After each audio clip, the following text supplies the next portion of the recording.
সরকারি কাজ করতে গেলে তোমার পায়ের জুতো ছিঁড়ে যাবে, তবু কাজটা হবে না, যেটা আমার ক্ষেত্রে হয়েছে। আর আমার কপালটা এত ভালো, মানে যে কাজে আমি হাত দিই সেটা একবারে তো হবে না, না মানে না। জীবনে আজ পর্যন্ত আমি আমার এতটা বয়সে আমি একটা কাজ একবারে করতে পারলাম না। এটা আমার খুব বড় আফসোস, এটা আমার কর্ম ফল আর কি, মানে কর্মের দোষ।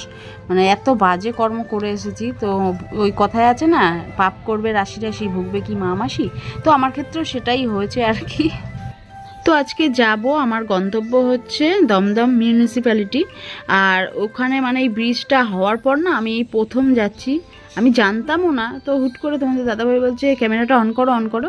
তো আমি তো অন করেছি, আমি জানি যে এমনি হয়তো ভিডিও করতে বলছে। এই যে হনুমান মন্দিরের পাশ থেকে চলে যাচ্ছি আর কি। তো সবাই একটু নমস্কার করে নাও, তারপরে বলছি কথাতে। তো এই দেখো সেই অপেক্ষিত মানে ব্রিজটা এত দিন ধরে তৈরি হচ্ছিল, এখান থেকে কোনো বাস